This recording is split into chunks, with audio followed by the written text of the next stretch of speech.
대학이 원하는 것을 어필하자. 이 주제로 여러분들이 궁금해하는 입시에 대한 모든 것을 설명해 드리도록 하겠습니다. 그럼 출발합니다.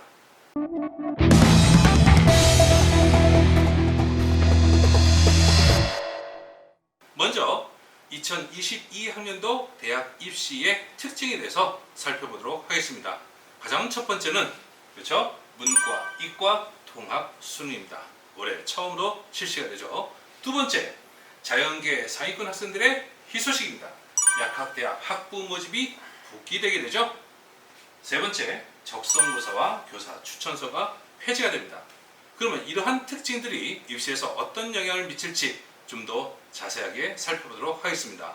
먼저 문과, 이과, 통합 첫 수능 어떻게 영향을 미칠까요?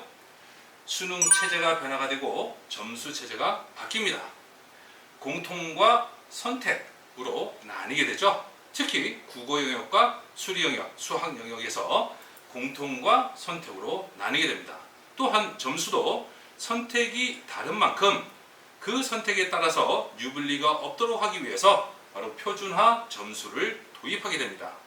그럼에도 불구하고 여전히 많은 의문이 생기게 됩니다. 선택에 따른 유불리가 있지 않겠느냐라고 하는 거죠. 여러분들 탐구 과목을 생각해 보시면 좀 더 쉽게 이해되실 겁니다.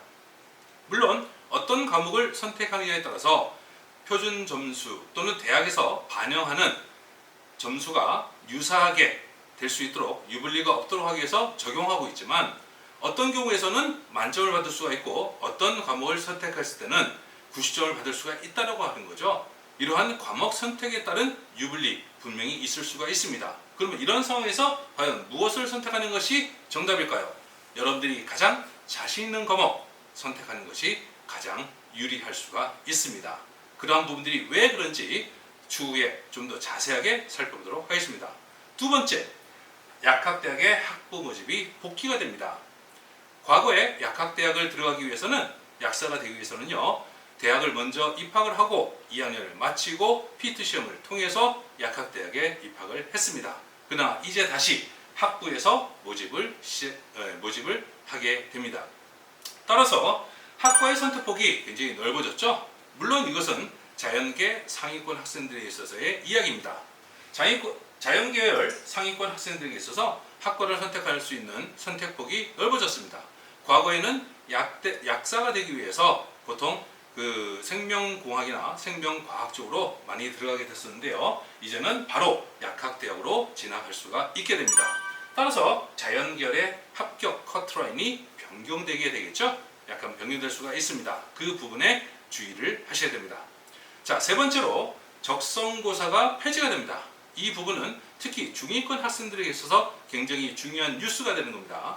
중위권 학생들이 하나의 기회로서 적성고사를 통해서 수도권에 있는 대학에 진입하는 기회가 됐었죠. 근데 이러한 적성고사를 실시하는 대학들이 올해 폐지가 됨에 따라서 학생부 교과 전형이나 또는 논술 전형으로 변화가 되었습니다.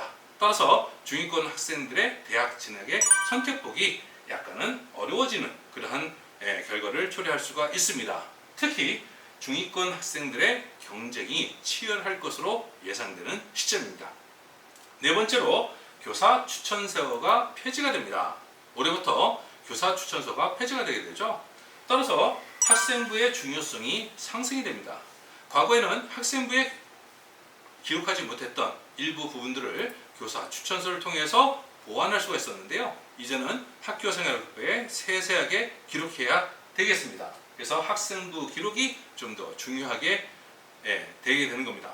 이러한 요소들이 과연 올해 수능에서 올해 대학 입시에서 어떤 영향을 미치게 될 것이고 나한테는 어떤 영향으로 다가올 것인지 그에 따라서 어떤 입시 전략을 만들어야 할 것인지 그 부분들을 세부적으로 살펴보도록 하겠습니다.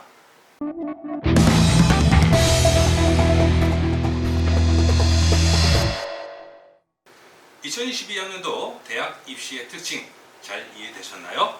자, 그러면 이제부터 이러한 2022학년도 대학의 특징에 따라서 어떤 준비를 해야 되는지 바로 그 부분에 대해서 세부적으로 살펴보도록 하겠습니다. 그래서 홍동원 입시톡에서는요, 바로 입시 용어 올바로 이해하기라는 타이틀로 여러분들에게 설명드리고자 합니다. 자, 첫 번째로 모집 시기에 대한 겁니다. 다 아시다시피 수시, 정시, 추가 모집이 세 가지로 구분됩니다.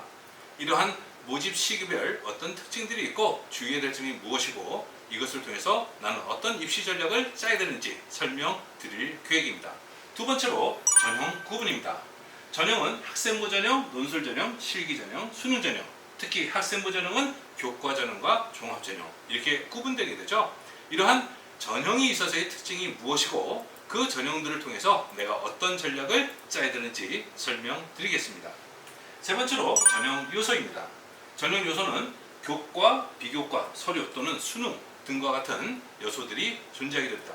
이러한 요소들은 어떻게 평가가 되고 이러한 요소들을 통해서 내가 어떤 전략을 짜야 되는지 나한테는 어떤 유불리가 있는지 그 부분들을 파헤치도록 하겠습니다. 마지막으로 전형 요강입니다. 이러한 세 가지 부분들을 다 이해하시게 되면 마지막으로 전형 요강을 잘 살펴보셔야 되겠습니다. 여러분들이 지원하고자 하는 바로 대학에서 발표하는 수시 요강, 정시 요강을 통해서 내한테 유리한 것이 무엇이고 불리한 것이 무엇인지 바로 그 부분들을 파헤치는 시간을 가질 예정입니다.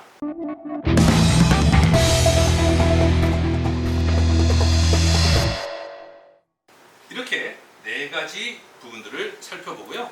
바로 대학 입시 가장 중요한 거죠. 전략적으로 준비를 하셔야 됩니다.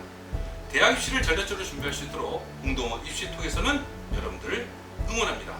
자, 그럼 다음 시간 모집 시기에 대한 내용을 가지고서 여러분들을 찾아뵙도록 하겠습니다.